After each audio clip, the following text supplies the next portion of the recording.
Et sur plusieurs domaines, notamment l'éducation et la justice. Je vous propose de suivre le porte-parole du gouvernement, Ahmed Msaïdi. Ce conseil a eu à connaître 2 à 3 questions principalement. Une question liée au fonctionnement de la justice, surtout au niveau des greffiers. Ensuite, des questions liées à la rentrée scolaire, la manière dont cette rentrée s'est déroulée et les préparations faites pour la vraie rentrée qui aura lieu le 8 juillet prochain. On a aussi examiner la situation des universités, de l'université nationale comme des universités privées, des structures d'enseignement supérieur, où un certain nombre de problèmes ont été décelés et qui seront examinés ultérieurement dans un autre cadre, puisque l'éducation, on le sait tous, c'est la base de tout développement. Donc ces questions-là vont revenir en conseil pour une étude minutieuse. Une offre de soulagement pour les habitants de Nzouani. Le nouveau groupe électrogène est mis en marche par le président aux centrales thermiques de Tchénani. Reportage Abdallah Haribou et Oumouklouthom Djanfar.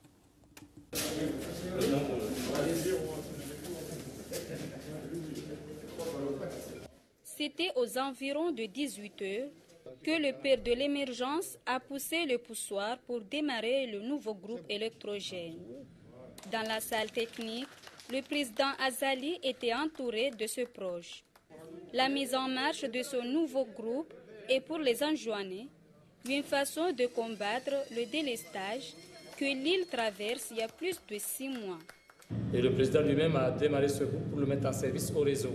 Donc on a démarré ce groupe, donc là nous suggérons qu'on n'aura jamais de délestage en juin. Donc c'est pour ça que vous avez voyé le fou qui était là, c'est que le président lui-même a mis son doigt sur le démarrage du groupe, le nouveau générateur, et puis il a synchronisé, il a mis au réseau. Donc là, nous n'avons pas un délestage actuellement. Le groupe est suffisant pour servir aux usagers en électricité et pour qu'on puisse enlever ce mot délestage. Pour certaines localités, elles se plaignent toujours de coupures de courant qui ne dit pas son nom. Après Sima ce mardi, le président de la République est accueilli à Koki pour la suite de sa visite des infrastructures sportives. Reportage. Ici, ces images prouvent que ces jeunes ont soif du sport roi. Ils sont venus nombreux, ces jeunes de Baziminen Koki, pour l'accueil du chef de l'État l'après-midi de ce mardi. La visite du président Zala Soumani donne espoir aux amateurs du football de la commune qui attendaient ce jour. On attendait ce jour-là que le président vienne chez nous parce qu'on a soif de voir notre terrain qui soit praticable dans les jours à venir. Ce terrain reste impraticable malgré les efforts fournis communément entre les jeunes d'un Koki et Bazimini. La visite aspire confiance à cette jeunesse. Donc si le président de la République est arrivé aujourd'hui chez nous, donc c'est une bonne chose. C'est une bonne chose. Et on espère qu'un peu de temps, notre terrain sera pratique par les promesses données par le président de la République. Construire ce terrain de Koki et Bazimini donnera un autre élan aux jeunes footballeurs de la commune, mais aussi une facilité aux élèves qui manquent d'infrastructures de l'éducation physique et sportive.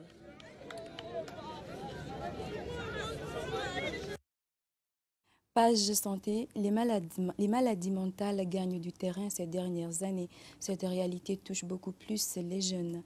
Le ministère de la Santé en a fait une priorité pour ce qui est de la prise en charge des malades. Le directeur général de la Santé, Aboubakar Saïd, dans l'île, nous en dit plus. C'est une de nos priorités au ministère de la Santé.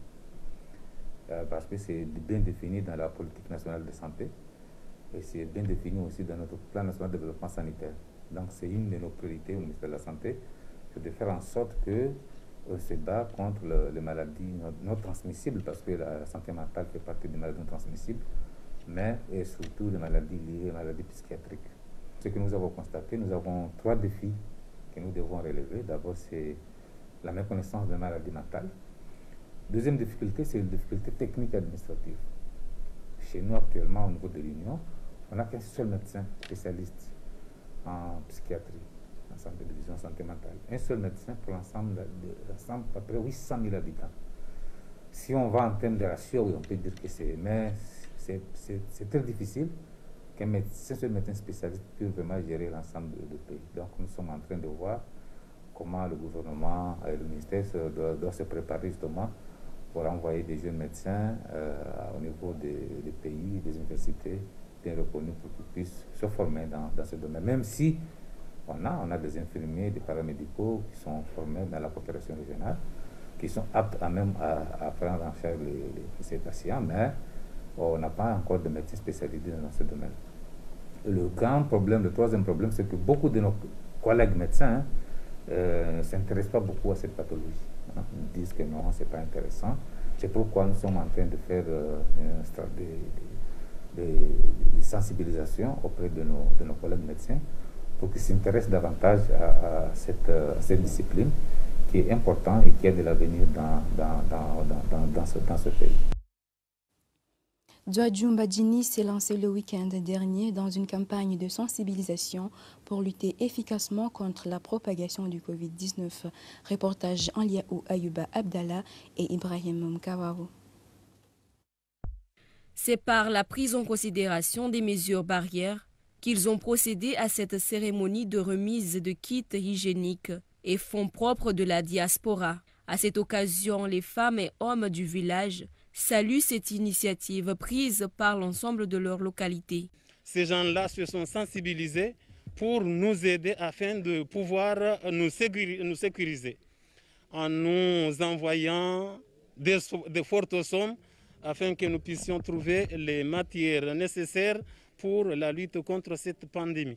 Concernant les mesures que nous avons prises pour nous sécuriser et sécuriser les autres, au moment où on a éparpillé ou bien au moment où nous avons vu la manière dont le monde est menacé par la pandémie coronavirus, la notabilité de notre village d'abord a accepté de nous mettre dans les mesures nécessaires pour éviter cette maladie.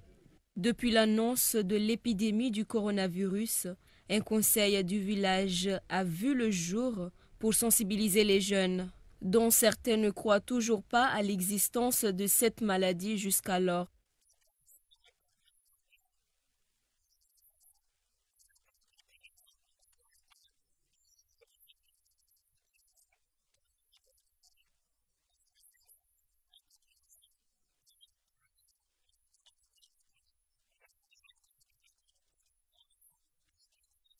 Des jeunes à l'aide des appareils de pulvérisation ont désinfecté les places publiques et les recoins du village pour éliminer toutes sortes de microbes. Ils ont également désinfecté les salles de l'école de ce village après le balayage des classes. Dans un autre cadre, les femmes du village sur fonds propres ont contribué à la réhabilitation de leur village en construisant ce tronçon de route et à l'installation de ces panneaux solaires. À l'entrée du village, un seau d'eau javelisé est placé pour le lavage des mains. Chaque voiture qui entre au village doit être désinfectée, même si pour certains conducteurs, cela ne leur plaît pas et n'acceptent pas la désinfection de leur voiture.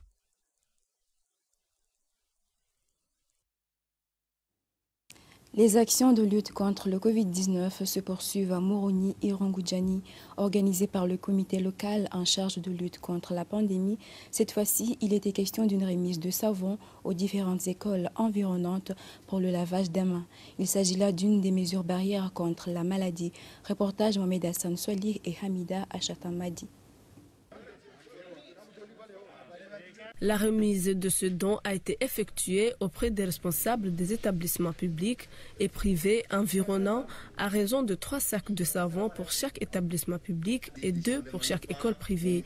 L'objectif du comité anti-Covid n'est autre que le renforcement des mesures barrières de ces établissements scolaires dont la majorité des élèves sont originaires, raison pour laquelle le don a été accueilli à bras-le-corps. Le quartier d'Irugudjani, on le remercie sur 3 choses. 1, la grande partie de leurs enfants font cours ici, ou ils ont fait cours ici. D'ailleurs, si je regarde ceux qui nous entourent, ce sont nos élèves. Là, nous sommes contents, plus particulièrement, nous sommes très contents de voir aujourd'hui nos voisins. Non seulement ça, ils nous avaient envoyé leurs enfants, là c'est une grande confiance, mais aujourd'hui, avec la situation dans laquelle on se trouve, de venir en aide. On ne compte pas ce qu'ils nous ont amené, mais on compte cet esprit de fraternité, cet esprit d'union, et nous espérons qu'il soit continuel. À tous, nos remerciements vont à l'endroit de la diaspora d'Irungu-Djani, de l'association Maendeleo et tout le quartier. Je vous remercie.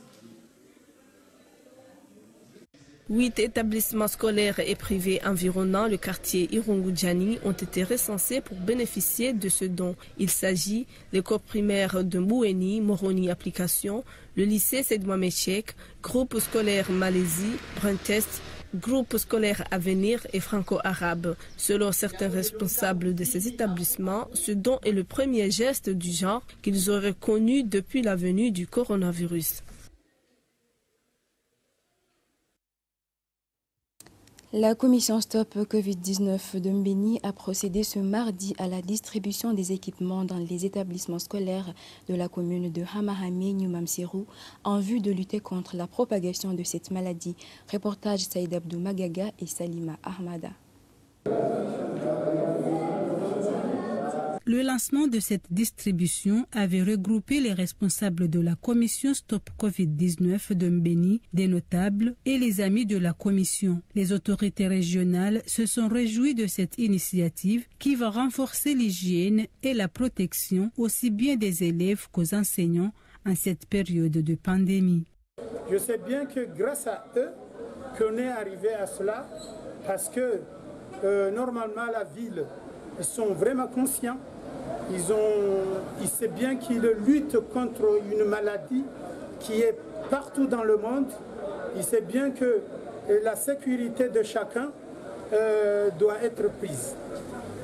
Aujourd'hui, c'est de remercier le comité de sensibilisation et la diaspora de Mbéni de leur mobilisation et leur aide matérielle qu'on a les exposés tout à l'heure. Vous avez vu qu'il y a les gels, il y a les seaux, il y a tout ce qu'il faut pour sécuriser nos enfants dans leurs établissements respectifs. Les responsables des écoles cibles se sont également réjouis de ce lot de matériel. Nous saluons cette initiative qui consiste à promouvoir l'hygiène au sein de cet établissement. Nous vous signalons que des mesures préventives contre la propagation du Covid-19 ont été prises pour se protéger contre cette pandémie du coronavirus. Le respect des mesures préventives contre la propagation du Covid-19 revêt une grande importance pour la vie. Autre volet de cette édition, le Rotary Club International de Moroni a un nouveau président en la personne d'Abouchek Ahmed à la place de Kamalidine Souef. La cérémonie organisée à cette occasion de passation de pouvoir a été une occasion de dresser le bilan des activités réalisées et tracer les perspectives d'avenir. Reportage Kassim Suleiman et Mounira Youssouf. Effectivement, le Rotary Club a un nouveau président en la personne d'Abouchek Ahmed. Kamaledine Souef a fini son mandat quelque peu mouvementé car la pandémie du Covid-19 oblige. Les activités du Rotary Club ont été ralenties, à savoir les grands brûlés et les activités scolaires dans le pays ont connu un ralentissement. Fondation. Vous savez très bien que la Fondation, c'est le bras droit du Rotary International. Et le fait de contribuer, d'être actif, revient autant que pour les actions, à contribuer et être actif pour le Rotary d'une manière générale. Le nouveau président s'apprête à entrer en fonction. Si vous voulez la travailler avant les réunions statutaires, en discuter, je suis à votre disposition.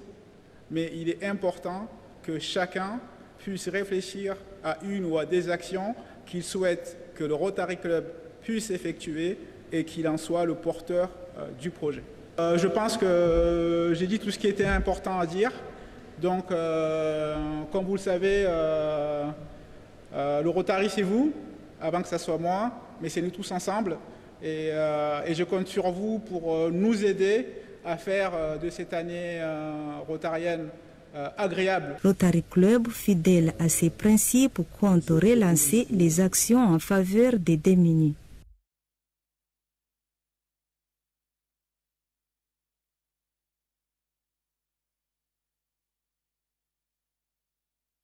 La notabilité de Hambou s'est retrouvée il y a quelque temps de cela pour se pencher sur les récents actes de violence et vandalisme perpétrés par des inconnus. Au cours de cette rencontre, les représentants de la région condamnent ces agressions portant atteinte à la vie humaine, à la personnalité des hommes et des femmes. Reportage Ibrahim Nkababo et Fatima Armada. Suite aux actes de violence et de vandalisme perpétrés à Mitsudje le 18 et 22 juin dernier, la notabilité de Hambou s'est réunie ces tout derniers jours pour manifester leur mécontentement vis-à-vis de ce qui s'est passé. Il était également question de rappeler à la population la nécessité de faire preuve de solidarité afin de lutter contre un tel acte pour le bien-être de la population.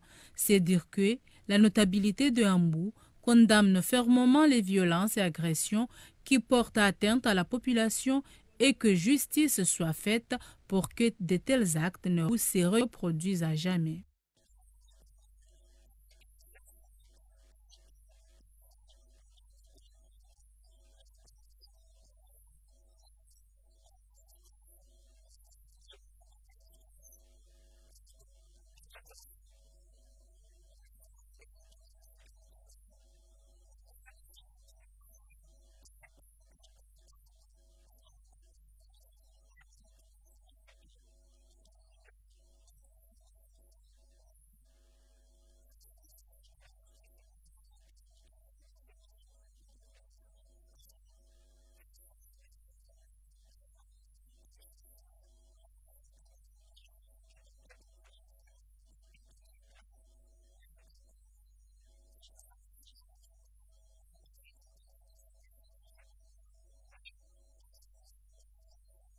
La notabilité de Hambou lance un appel à la population, surtout à la jeunesse de toute localité, d'œuvrer de concert pour un avenir prometteuse, tout en défendant inlassablement la politique tracée par le chef de l'État et préserver l'œuvre de la paix et de sécurité dans le pays. Page internationale, âgé de 65 ans, Jair Bolsonaro a annoncé à la télévision d'être positif au Covid-19. Mais il assure qu'il va parfaitement bien du moment où le Brésil déplore plus de 65 000 morts. En pleine pandémie du Covid-19, les États-Unis se retirent formellement de l'Organisation mondiale de la santé. Avec près de 1000 nouveaux cas de coronavirus par jour, les Israéliens s'inquiètent d'impossibles reconfinements. Melbourne est de nouveau confinée après une flambée des cas de Covid-19. Reportage de France 24. À une distance d'à peine 1 mètre des journalistes venus l'interviewer, Jair Bolsonaro a fait une annonce surprise. Do resultado. E ele acabou de dar positivo. Deu positivo. Le président brésilien explique avoir commencé à ressentir les premiers symptômes dimanche. E se agravou durante o dia de segunda-feira, com mal-estar, cansaço, pouco de dor muscular e a febre final da tarde chegou a bater 38 graus. Le président brésilien s'est alors écarté et a retiré son masque pour montrer qu'il allait bien, oubliant les gestes barrières. Des gestes barrières qu'il n'a jamais vraiment appliqués, voire qu'il a toujours dénigrés. Il y a quelques jours, il était sorti manger son hot dog et rencontrer ses partisans sans masque. Au début de l'épidémie au Brésil, il avait qualifié le virus de petite grippe. Il a ensuite plaidé contre le confinement, allant même jusqu'à participer à des manifestations et incitant les Brésiliens à sortir. À 65 ans, il fait pourtant partie des personnes vulnérables au virus pour lesquelles le risque est accru. Une partie des Brésiliens le tient responsable du bilan élevé du coronavirus dans le pays, le deuxième le plus touché au monde avec 65 000 morts et plus d'1 600 000 cas confirmés. Le Brésil n'a actuellement pas de ministre de la Santé. L'un a démissionné et l'autre a été écarté. Il jugeait la réponse du président à la pandémie inadéquate. Samedi, Jair Bolsonaro avait participé à un déjeuner à l'ambassade des États-Unis au Brésil pour la fête nationale américaine sans porter de masque. 2 jours plus tôt, il avait été filmé en train de tousser lors d'une conférence de presse. On ne sait pas si les personnes présentes à ce moment-là sont elles aussi tombées malades.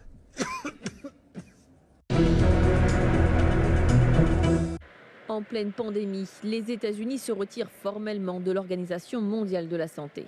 Pourtant, des mots même du conseiller spécial du président américain sur la crise du coronavirus, le pays est enfoncé jusqu'aux genoux dans l'épidémie. Plus de 130 000 décès ont été recensés. En mai dernier, Donald Trump dénonçait la trop grande influence de la Chine au sein de l'OMS. Après avoir exigé des réformes, il annonçait la fin de la participation américaine de 400 millions de dollars par an. Because they have failed to make the requested and greatly needed reforms, we will be today terminating our relationship with the World Health Organization and redirecting those funds to other worldwide and deserving urgent global public health needs. Ce n'est toutefois pas la première fois que Donald Trump s'attaque aux institutions internationales. Il s'était déjà retiré de l'UNESCO, retiré de l'accord de Paris sur le climat, retiré de l'accord sur le nucléaire iranien. Et donc, il y a une stratégie de long terme, très volontaire de la part de Donald Trump, de s'attaquer à tout ce qui est multilatéral, de s'attaquer à tout ce qui est gestion internationale des grands défis globaux. Cette décision est très critiquée, notamment aux États-Unis, où certains y voient une manière de masquer les errements de l'administration Trump dans la gestion de la crise sanitaire. De son côté, l'ONU confirme avoir bien reçu la lettre de retrait américain, mais il faudra attendre 1 année avant qu'il ne soit effectif, à moins que le candidat démocrate à la présidentielle ne soit élu en novembre prochain. Joe Biden promet d'annuler cette décision après sa victoire. Israël aussi se dirige vers un reconfinement. 1000 nouveaux cas sont enregistrés chaque jour. Les bars, les salles de sport sont de nouveau fermées et ce n'est qu'un début. Dominique Derda. À l'entrée du marché central de Jérusalem, l'ambiance n'est pas à la fête. Les habitants, bon gré mal gré, se sont habitués au port du masque obligatoire et à la prise de température. Mais cela n'a pas suffi à enrayer la propagation du virus. Ce qu'on fait là, à mon avis, ça ne sert pas à grand-chose.